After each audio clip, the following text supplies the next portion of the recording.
Bonjour à tous et bienvenue sur ce podcast spécial Le trio gagnant d'une vie équilibrée et épanouie. Je suis Pasteur Ghislain, je ne suis pas seul. Aujourd'hui, nous allons voir les détails de ce livre au travers du témoignage de vie d'une personne extraordinaire. C'est un ancien footballeur, aujourd'hui pasteur. Je vous présente le pasteur Oscar Ewolo. À tout de suite pour la suite. Bonjour à tous. Très content d'être là avec vous. Alors, pour me présenter, j'ai plus de 500 matchs en professionnel et j'ai pu jouer dans plusieurs clubs comme Amiens, Lorient, Brest, Laval, et j'étais aussi entraîneur pendant 4 ans dans un club de Ligue 2 et aussi international congolais où j'ai pu représenter mon pays lors de grands tournois. Voilà, donc vous voyez que le Oscar, tu es sportif. Bon, tu étais sportif, mais tu l'es toujours quand même. Oui, je suis toujours. Tu l'es toujours. On est obligé, on reste sportif. J'ai remarqué que tous les lundis, tu fais ton petit footing. Oui, je te suis aussi. Ouais, tu me suis aussi. Oui, je te suis aussi.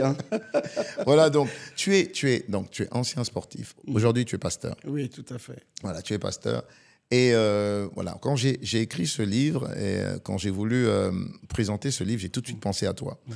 Parce que tu incarnes le côté sportif et tu incarnes également le côté spirituel en tant que pasteur Oscar, hein, bien entendu.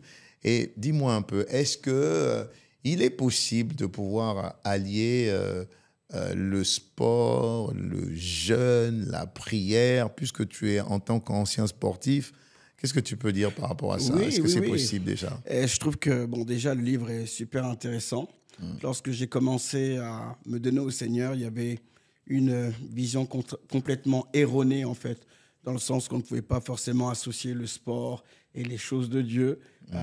Merci Seigneur, aujourd'hui on voit par ce type de livre qu'il est possible en tout cas de pouvoir associer les deux, ce que j'ai pu faire pendant en tout cas plus de 17 ans, hein, aussi bien dans la prière que aussi 17 dans ans les de activités. haut niveau, hein. On est d'accord, haut niveau. Hein. Oui.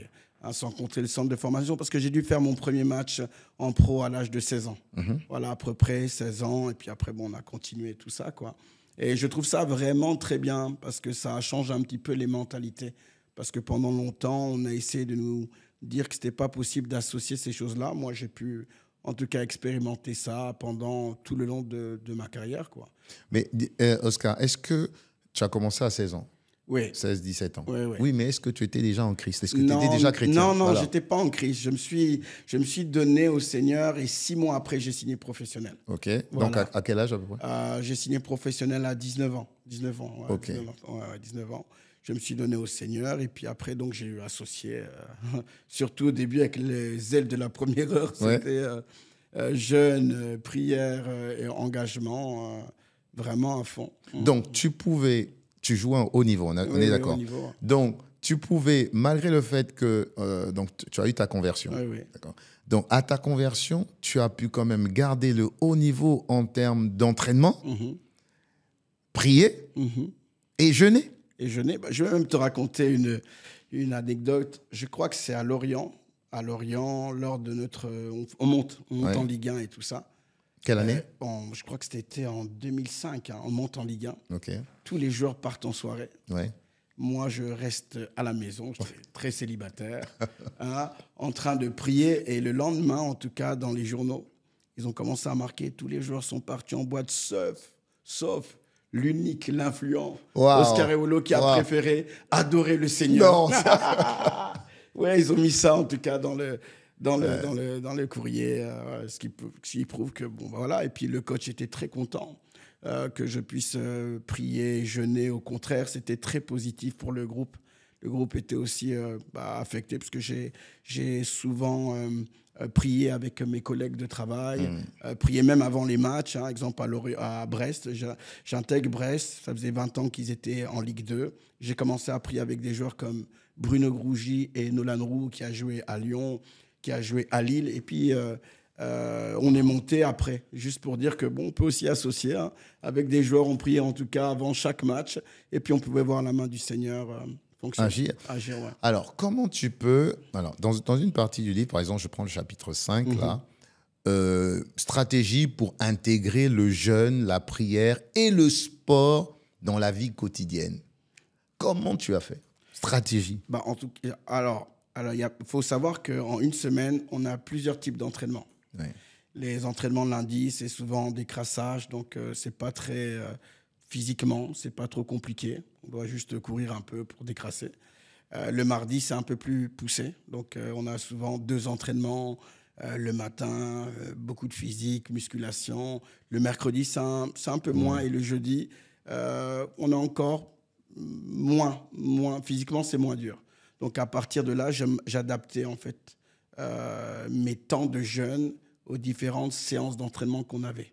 J'avais la visibilité de l'intensité des entraînements, et à partir de là, je plaçais mon jour de jeûne. Je jeûnais souvent le jeudi. C'était un peu plus C'est cool. important que tu le dises, oui. Ça veut dire que tu jeûnais pas tous les jours. Exactement. Le but, c'est pas de jeûner tous les jours. Non. Voilà. À part quand il y avait des Bien périodes, sûr. mais généralement, j'adaptais mes temps de jeûne et prière par rapport à l'intensité d'entraînement qu'on pouvait avoir. Je n'allais pas faire le mardi. Là, on a 2 entraînements, c'est vraiment à fond. Et puis pendant le jeûne, on a besoin d'être en communion avec Dieu.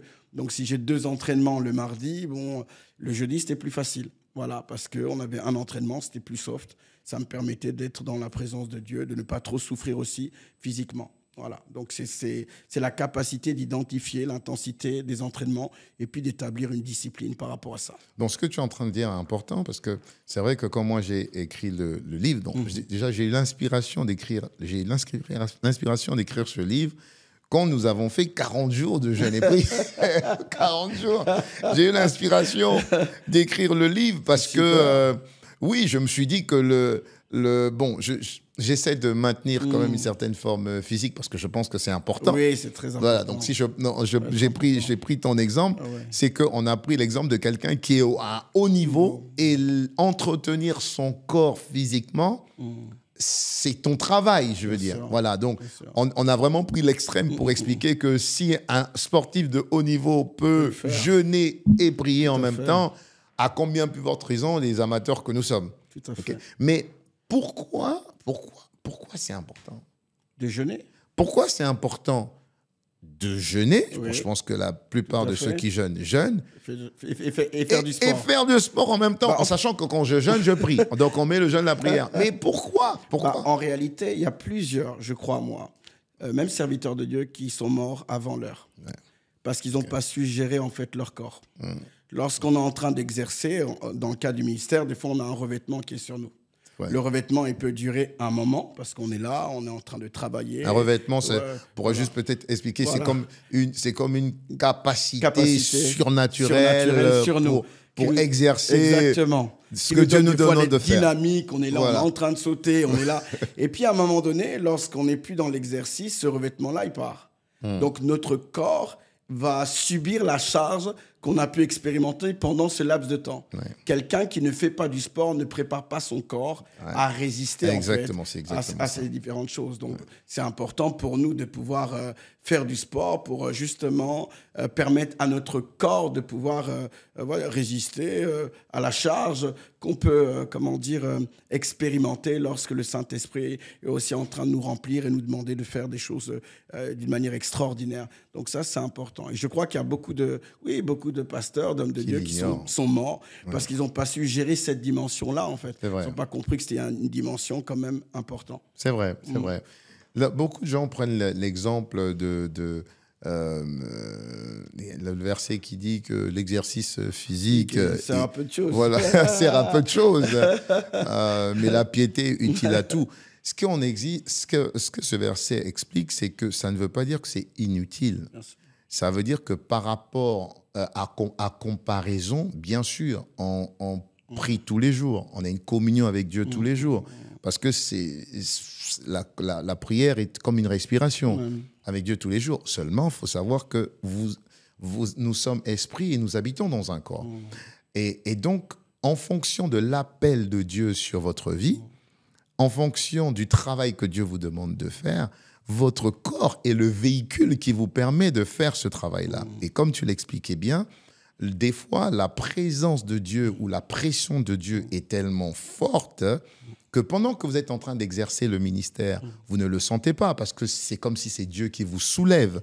Mais dès lors que vous avez fini d'exercer le ministère, ce corps reçoit comme des secousses. Et donc, plus vous exercez ce corps, plus vous pourrez résister. Et on oublie souvent que Jésus, à l'époque, il n'avait pas de voiture ni de train. C'était des très grands marcheurs. Et donc, et Jésus était charpentier, donc il soulevait le bois. Donc c'était une personne qui marchait, qui faisait du sport, donc il avait une très très bonne condition physique.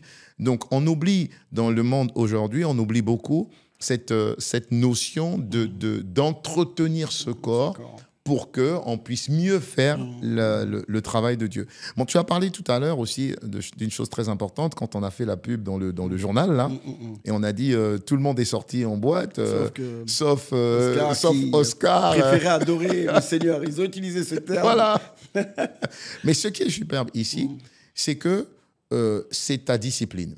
C'est-à-dire que malgré le fait que tu étais entouré de grands joueurs aussi, tout à fait. Il y a une certaine forme d'ambiance que les chrétiens sont des fois tentés par ce type d'ambiance. On est au milieu de nos collègues par rapport à un travail ou par rapport à ton travail ou d'autres sportifs de haut niveau, mais on n'a pas les mêmes valeurs. Et ce que j'ai beaucoup aimé, c'est que tu as priorisé tes valeurs en restant dans la présence de Dieu. Tu n'as pas perdu quelque chose. Mais je crois que tu as gagné quelque chose parce que tes valeurs t'ont emmené, je crois, jusqu'à un moment où je crois Nike est venu, je crois, il y a eu une chose comme ça, c'est ça? Oui. Raconte un peu. Alors, Nike a fait... Enfin, FR3 a fait un reportage sur moi. OK. On a fait la finale de Coupe de France en 2001 au Stade de France. Ouais. À l'époque, on était en national. OK. Alors, une équipe de national qui arrive en finale. De Coupe de France, c'était Coupe de France en 2001. C'était contre qui? C'était contre Strasbourg. Strasbourg, OK. Donc, on avait battu des clubs de Ligue 1, tout ça. On était monté en Ligue 2 aussi. OK. Et puis, en Ligue 1. Donc, bon, le FR3 fait un reportage sur moi. Et sur le reportage-là, ils voient que j'ai grandi dans une cité. Voilà. Et ensuite, ils ont vu les valeurs que je représentais en tant que chrétien. Ils ont été touchés. Et ils m'ont dit, écoute, on veut signer avec toi. Donc, je suis arrivé là-bas, chez Nike et tout. Et ils m'ont proposé un contrat. Ils m'ont dit, tu veux signer combien de temps? Je ne savais même pas. J'étais très surpris parce que même à l'époque, je crois que dans mon premier club, je n'arrivais même pas à m'acheter une paire de chaussures avec une marque et tout. Donc là, c'est la marque qui m'appelle, qui me demande... Qui vient te voir. Qui vient me voir, qui me demande combien de temps je veux signer. Et puis, donc, j'avais les textiles gratuits, j'avais les crampons gratuits, j'avais des primes de match. Je ne te connaissais pas à l'époque. Dommage. Toute ma famille était habillée en Nike. J'arrivais là-bas, toute ma famille était habillée en Nike parce que bon, j'avais les Nike illimités, quoi. Wow. Tout ce que j'avais besoin, en tout cas en termes de foot illimité, en termes de textile, j'avais un budget, puis j'avais aussi une prime. Voilà, j'avais primé. Voilà, j'ai même fait une pub Nike avec Tony Parker, avec Ronaldinho, Moussa Sanko. Ouais. Là, j'ai vu Tony Parker. Il m'a présenté sa femme, il m'a présenté Ronaldinho. Voilà. J'étais avec Pourquoi je ne t'ai pas connu à cette époque? Moi, je ne sais pas aussi. On s'est connus. Parce que je crois que la pub Nike, c'était en 2001. Et moi, je t'ai connu en 2000. Je sortais de la Coupe d'Afrique des Nations au Nigeria. Ouais. Donc, je jouais contre 80 000 personnes. Donc, je finis la Coupe Nigeria. Et puis, j'arrive en France. Et là que je te rencontre. On s'est rencontrés. À l'époque, tu étais frère. C'est vrai? Toujours pareil, toujours zélé, toujours... Tu m'avais bien motivé, parce que je me souviens, c'était mes premiers pas encore dans la foi et tout. Tu m'avais bien encouragé, parce que bon, ça faisait peut-être un an ou deux où je venais d'être professionnel, quoi. Juste, je me souviens très, très bien. Hein. Bah, comme quoi. Tu vois, ce qui est important ici, ce que je voudrais relever ici, c'est que on peut être chrétien, prier, jeûner. Toi, tu es sportif, donc faire du sport, ça veut dire qu'on peut garder ses valeurs et quand même être comment on va dire ça, attirer l'attention, par exemple, des grandes marques, parce que c'est pas tout le monde qui est quand même, c'est pas toute ton équipe qui était quand même, tous les membres de l'équipe qui étaient sponsorisés par Nike. Non, j'étais le premier joueur de Ligue 2. Incroyable. Avoir un contrat Nike. Le premier joueur de toute la Ligue 2. De Ligue 2, parce qu'il signait que les Que joueurs la de Ligue Ligue 1. 1. Ouais, Et ils sont venus Ouais. par rapport à tes valeurs. Par rapport à mes valeurs. Par rapport à mes valeurs. Wow. On dit, on est touché par le reportage, les valeurs que tu communiques. Et on veut signer avec toi. C'est comme ça que j'ai signé. Dans le livre, dans le chapitre 3, il y a marqué « Le corps comme le temple du Saint-Esprit ». Voilà. Le corps comme le temple du Saint-Esprit. Tu avais un corps athlétique et tu respectais ce corps par le jeûne et la prière. Donc, l'exercice physique, le jeûne et la prière. Ça veut dire que tu valorisais ce corps. Ça veut dire que ce corps exprimait une certaine valeur. Et c'est ce que ce corps exprimait qui a attiré Nike. Et qui a emmené Nike à signer avec un joueur en Ligue 2 alors qu'il n'avait pas ou qu'il ne le faisait jamais. Ça veut simplement dire que quand on garde ses valeurs en Christ, peu importe que vous soyez dans une grande école, que vous soyez dans une grande entreprise, que vous soyez, peu importe ce que vous êtes en train de faire, nous sommes dans le monde, la Bible dit que le monde entier est sous la puissance du malin, mais nous sommes enfants de Dieu. Nous sommes dans le monde, mais nous ne sommes pas du monde. Donc, Oscar Ewolo, joueur professionnel, était dans le monde du foot, mais dans le monde du foot, il n'avait pas les valeurs des footballeurs. Il a emmené les valeurs de Christ dans le monde du football. Et c'est avec ces valeurs-là qu'il a été repéré. La Bible dit que nous sommes la lumière du monde et le sel de la terre. Donc, ça veut simplement dire que nous sommes des représentants. La Bible dit que nous sommes des ambassadeurs et qu'en tant qu'ambassadeurs, nous devons être physiquement en forme, spirituellement puissants et émotionnellement restaurés. Et ce livre, justement, vous emmène à garder cet équilibre.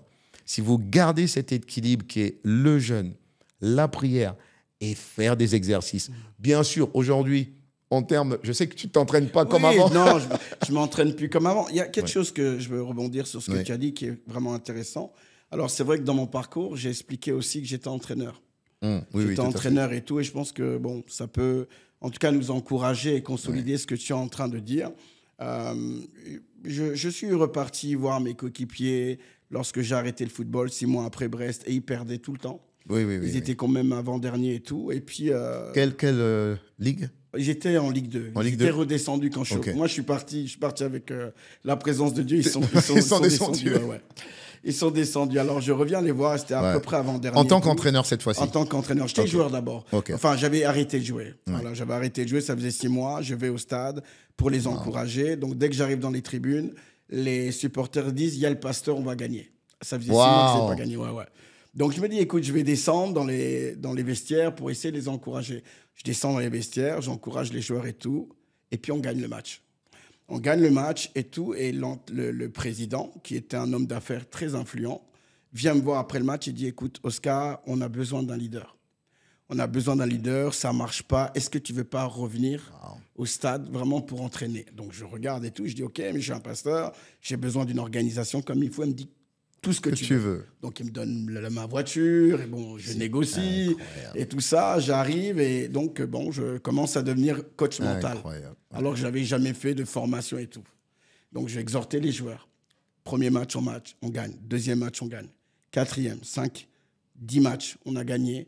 10 matchs d'affilée? 10 matchs d'affilée. Les FR3 est revenu me faire un reportage sur moi. Encore eux? Encore une fois. Et encore lui? Encore. Elle commence à me dire, mais qu'est-ce que tu fais? Qu'est-ce qui se passe? Et là, j'ai dit, c'est Jésus, en fait. J'ai pris les joueurs. Je me suis focalisé sur les joueurs qui étaient un peu forts, mais qui étaient en baisse de régime. J'ai investi en eux. Et on a commencé à prier. On a commencé à gagner. Et puis, j'ai signé 3-4 ans comme ça. Et c'est comme ça qu'ils ont créé un poste pour toi de coach mental. Alors, j'exhortais juste, j'annonçais simplement l'évangile et tout ça, pour parler de certaines valeurs. Parce qu'il m'a rappelé, puisqu'auparavant, j'étais capitaine, et puis on avait fait la montée à Brest, parce que ça faisait 20 ans qu'ils n'avaient pas monté et tout. Et puis, 20 ans? 20 ans. Et puis quand je vais là-bas, je n'ai pas envie d'aller là-bas. J'étais un joueur de Ligue 1, mais j'ai dû choisir parce que j'étais dans une saison où ma priorité, c'est de devenir le ministère. Voilà, j'étais vers la fin, en fait. Donc c'est pour ça que je suis parti aussi à Brest, pour rester auprès de l'église Donc, je suis pasteur. Et puis, on a fait la montée, quoi. Incroyable. J'étais le plus ta vie est vraiment remplie de témoignages et qui, je suis convaincu, va édifier énormément de personnes. Ce que tu es en train de dire là, ça montre aussi que les valeurs d'humilité, tu étais un grand joueur de Ligue 1, tu es revenu aider ton équipe qui est descendue. Et ensuite, tu n'as pas hésité à revoir, je suis sûr, tes intentions à la baisse. Je venais comme... Tu parles en tant que joueur ou entraîneur? En tant qu'entraîneur cette fois-ci. Oui, c'est sûr. Hein. C'est sûr que je n'avais pas le même salaire qu'en tant que joueur, c'est pas pareil. Mais tu as accepté quand même, pourquoi? Il y a deux choses. Alors déjà, il faut savoir que quand je suis parti là-bas en tant que joueur et qu'on est monté directement, j'avais quand même imprégné la ville de la personne de Jésus. Les gens savaient que j'étais chrétien, les gens savaient que voilà. Et tu étais capitaine? J'étais capitaine. Ouais. Donc les gens savaient ça, c'était très clair. Donc quand le président est revenu me voir après pour me dire, écoute, Oscar, on a besoin que tu nous aides. Pour moi, c'était l'opportunité encore de consolider. D'ailleurs, le maire même a dit qu'il faut qu'ils se convertissent. Quand ils ont commencé à voir le changement, oui. Il y a des reportages sur ça, parce qu'on peut faire même un film sur ça en vrai. Ça, c'est comme les Américains, ils font. Tu arrives, ils sont derniers, et puis on arrive à monter. Les gens ne reconnaissent plus l'équipe et tout ça. Même le maire m'a dit non, il faut que je me convertisse moi, en fait. C'était l'aspiration encore de consolider la personne de Jésus. Alors c'est vrai, il y avait un risque à prendre, parce que les gens m'ont dit, mais pourquoi tu vas là-bas? Ils sont derniers, tu ne vas jamais y aller, tu vas toucher ton témoignage. Ouais. Donc j'ai fait ma part. J'ai dit à Dieu de faire sa part. Voilà. J'ai dit à Dieu de faire sa part, j'ai fait ma part. Alors, pour confirmer que tu as fait ta part, est-ce que c'est Dieu qui t'a dit de faire ça? En fait, j'ai vu une opportunité. J'ai vu une opportunité. Je me suis dit, Dieu peut se glorifier par rapport à ça. Donc, j'ai mis ma foi en action et j'ai vu que Dieu était là. Ça veut dire que dans cette opportunité, tu as vu les intérêts de Dieu, pas les tiennes. Tout à fait. Voilà, exactement. Tu as vu les intérêts de Dieu. Oui. Ça, c'est très, très fort. Il faut que tu expliques. Parce que beaucoup de personnes peuvent refuser. Parce que ces personnes diraient j'ai pas entendu Dieu me dire ça. Ok, parce que même en tant que joueur, tu as revu tes intentions à la baisse. Oui, à la baisse. En tant qu'entraîneur, tu as revu tes intentions à la baisse. Après, deux fois d'affilée. Tout ça a monté aussi, il faut dire aussi. Oui. Quand je pars en tant que joueur, mes intentions ils étaient à la baisse au départ. Oui. Mais à l'arrivée, ça n'a rien à voir. J'ai gagné beaucoup plus. Wow. Au niveau de la visibilité, j'ai été à Canal Football Club avec Seara. Il était capitaine du PSG. J'étais capitaine de Brest. Tous les deux chrétiens. Donc, mais j'ai vu aussi Dieu amener l'abondance. Vraiment, beaucoup plus qu'avant. Voilà. Ouais. Mais donc, comme tu dis... tu vois, ce qui est important ici, et ça peut vraiment nous aider énormément, c'est que ta première motivation, elle n'est pas monétaire, pécuniaire, pas du tout. Ouais. Ta première intention, c'est est-ce que je peux semer des graines de parole? Est-ce que je peux semer des graines de valeur de Dieu? Donc, en fait, peut-être que Dieu ne t'a pas parlé, mais tu es allé pour Dieu. Tout à fait. Tu n'es pas allé pour toi. Tout à fait. J'ai refusé des contrats d'1 million d'euros. Pourquoi je ne te connaissais pas avant? J'ai refusé des contrats d'1 million d'euros. J'avais des clubs au Qatar qui m'ont appelé. Mais comme tu le dis bien, il n'y avait pas les intérêts de Dieu là-bas. C'est pour ça que je n'ai pas été. Voilà, donc... Bon, je ne regrette pas le fait de t'avoir connu, hein, Charles. Je prépare le Oscar comme ça parce qu'en fait, en réalité, tout ce que tu apportes est beaucoup plus que l'argent. Et ce qu'il faut savoir, c'est que quand Dieu vous bénit en priorité avec les relations. Les relations, c'est beaucoup plus que l'argent. Donc, c'est vrai que... Voilà. J'aurais quand même voulu le connaître un peu. Et ce qui est super important, c'est que quand on met Matthieu 6, versets 32 à 33, je paraphrase le verset 32, ne vous inquiétez pas de la manière dont vous allez manger, comment vous allez vous vêtir et tout ça. Matthieu 6, 33, occupez-vous premièrement de mon royaume et de ma justice, et le reste vous sera donné par-dessus tout. En réalité, l'expérience en tant que joueur et entraîneur à Brest, hein, c'était ça? À Brest, à Brest, c'est réellement ça. Tu t'es d'abord préoccupé du royaume, tu t'es préoccupé d'une équipe qui était en bas, tu t'es préoccupé des joueurs ou de tes joueurs qui avaient une mentalité de deuxième division, de troisième division. C'était compliqué. Et au final, tu en as fait des champions en termes physiques, hein, réellement, parce que vous étiez premiers. Mais tu en as aussi fait des gens qui ont été transformés parce qu'ils ont été impactés par tes valeurs. Donc, et comme récompense, ben, Dieu t'a donné et Dieu vous donnera au-delà. Voilà.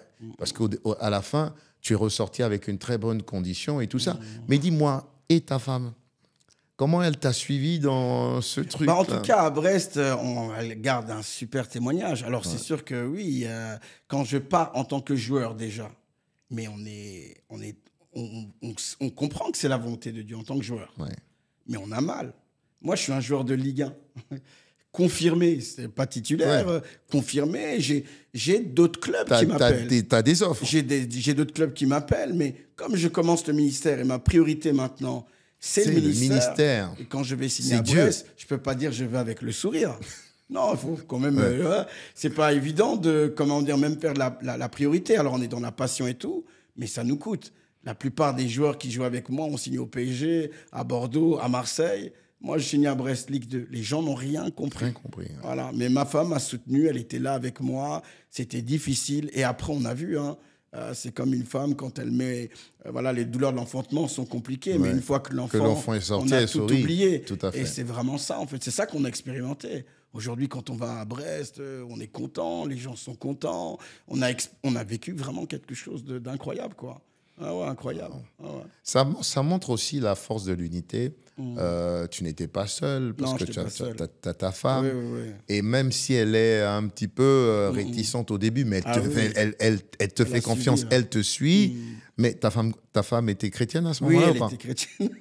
Oui, elle était chrétienne. Je suis marié avec elle, elle était chrétienne. Parce que tu sais que plusieurs personnes m'ont posé la question à chaque fois. La première fois qu'ils l'ont vu, mais est-ce qu'elle est chrétienne? Oui, elle est chrétienne. Hein, parce que souvent, les gens avec les femmes de footballeurs. Oui, tout à fait. Non, elle était chrétienne. Elle était chrétienne. C'est comme quoi, tu vois, ton témoignage et ta vie, et je rends grâce à Dieu que ce soit toi qui sois là, en train de parler, c'est vrai, matérialiser en fait ce livre, parce que toi, tu es ce livre. En fait, je l'ai écrit en pensant à toi, je crois. Non, mais c'est vrai. Parce que tu as vécu une vie. La vie des footballeurs, c'est quand même la vie des sportifs, comme le football, c'est quand même une vie très faste. C'est une vie où il y a beaucoup d'argent, bien sûr. beaucoup de sollicitations, beaucoup d'attraits. Vous avez tout. Okay?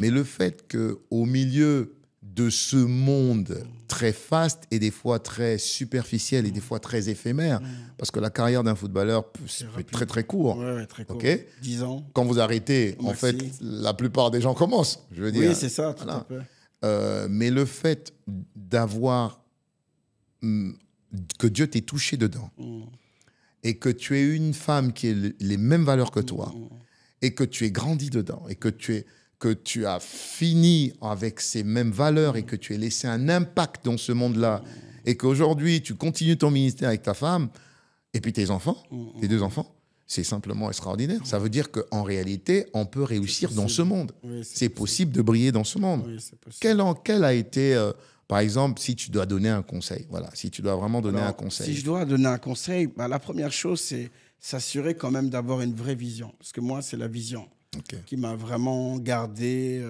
la compromission, parce que il faut savoir qu'il y a des tentations. Hein. Ouais. Je parle souvent de l'expérience même en équipe nationale. Hein. On propose les fétiches et tout ça. Et mais quand tu sais pourquoi tu es là, tu comprends le but pour lequel Dieu t'a placé dans un endroit. Tu ne regardes pas à droite, à gauche. Tu as ton focus sur ça. Donc moi, je dirais la vision. Quelle était la vision? Moi, pourquoi Dieu t'avait placé là? Je suis sûr que ça va aider quelqu'un. Le Seigneur m'a dit très clairement, je te place là-bas pour témoigner de sa part, mais aussi pour renouveler les mentalités. Parce que, entre guillemets, au football, on a tout, en fait. Il y a la richesse, il y a la population. Et il fallait démontrer une personne qui se distingue, en fait, et qui présente d'autres valeurs. Et pour moi, c'était très clair. Et d'ailleurs, avant de recevoir cette vision, Dieu m'a mis de côté. J'étais blessé. Je me suis converti. Ah oui, il y a aussi cet épisode-là. Je me suis vraiment converti après tout de suite après ma conversion, je suis blessé. Donc, je ne comprenais pas. Je pensais que tout allait aller, j'allais réussir. Or, au travers de cette blessure, ça m'a permis de davantage connaître Dieu. Rentrer en plus Donc en Dieu peut profondeur. te faire des fois passer par une période de désert, Voilà, exactement. mais en réalité, Voilà. ce désert, c'est juste pour qu'il te parle Exactement. et qu'il te prépare en fait, Exactement. qu'il te prépare en fait Exactement. à ce qui allait Et il fallait aller que je derrière. puisse me préparer, il fallait que je sois davantage, parce qu'il y a des milieux différents. Il y a plusieurs milieux dans la société, mais il y en a où, voilà, il y a peut-être plus de difficultés, on a peut-être plus de tentations, et je pense que j'avais besoin d'être préparé. Et donc, pendant 1 an, j'étais éloigné du terrain, j'ai pu entendre Dieu, j'ai pu davantage l'aimer, et dès que j'ai compris la vision, le jour au lendemain, Dieu a ouvert des portes. J'ai commencé à jouer, je n'étais plus blessé, et toutes ces choses-là. Donc, pour moi, il y a la vision, bien sûr, la préparation et l'environnement. L'environnement, c'est-à-dire on doit avoir un pasteur, on doit avoir des frères et sœurs. L'environnement, pour moi, c'est vraiment la clé. Et parce que des fois, les sportifs sont des nomades, donc ils pensent qu'ils n'ont pas besoin d'être en contact avec quelqu'un, qui a la foi, et toutes ces choses-là. Et pour moi, c'est quelque chose d'indispensable. Donc, je dirais la préparation, la vision et l'environnement indispensable. On a besoin d'aller à l'église. J'allais souvent. Quand j'allais en équipe nationale, je venais là. Je me souviens une fois... Même en déplacement, on se voyait. En déplacement, c'est vrai. Je me souviens une fois, je suis arrivé, on n'avait pas changé, je crois, à l'heure du culte. Ouais. Et puis il dit, mais toi, tu viens à quelle heure? J'ai dit, mais non, le culte, c'était à Pointe-Noire à l'époque, ils n'avaient pas changé. Donc, même là-bas, je prenais le temps d'aller à l'église. C'est vrai. Voilà, parce que c'est un environnement, je pense, indispensable pour réussir dans ce milieu. Donc, la vision, avoir une vision, et des fois, Dieu peut vous mettre à l'écart, surtout quand vous avez Dieu veut accomplir des choses au travers de vous, pour que vous soyez vraiment conscient de ce qu'il attend de vous. Il peut vous mettre à l'écart. Mais vous mettre à l'écart, il était blessé dans le football. Il aurait pu se révolter. Il venait de se convertir. Non, Dieu permet toute chose pour un but. Il l'a mis à l'écart pour que la vision elle soit claire. Ensuite, la préparation. La préparation, c'est même s'il était blessé, il continue à faire des exercices physiques. Et il continue à prier. Et il continue à jeûner. Et ensuite, troisième chose très importante, c'était l'environnement. Vous avez besoin d'un pasteur. Vous avez besoin d'une église.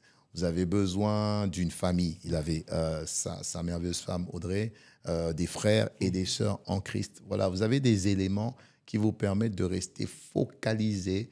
Et quand vous restez focalisé avec les valeurs, peu importe ce qui peut se passer, peu importe les fastes ou peu importe l'argent, les femmes, les hommes, tout ce qui peut arriver, vos valeurs seront comme des piliers qui vous permettront de continuer à briller, même au milieu d'un monde compliqué dans lequel vous êtes. C'est ça, en fait. Oui, c'est ça, tout à fait. Okay. Tout à fait. Voilà.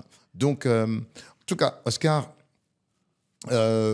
vraiment magnifique. J'aurais voulu que tu puisses l'écrire avant. Oui, ça m'aurait fait gagner du temps. Oui, j'aurais voulu. Mais en tout cas, c'est super. Oui, vraiment, trio gagnant. Parce que on a appris avec l'État. Mais là, il y a déjà quelque chose de complet. Il y a déjà une méthode. Parce que on a appris les choses en tâtonnant. C'est vrai. Mais là, on a la possibilité d'avoir de la visibilité, de la compréhension, ajuster notre comportement, notre attitude à ce qui est écrit. Donc, vraiment, merci. Je vais le recommander à certains sportifs. J'ai des sportifs, des fois, qui me posent des questions et toutes ces choses-là. Et je trouve que le livre répond, en tout cas, à beaucoup d'attentes.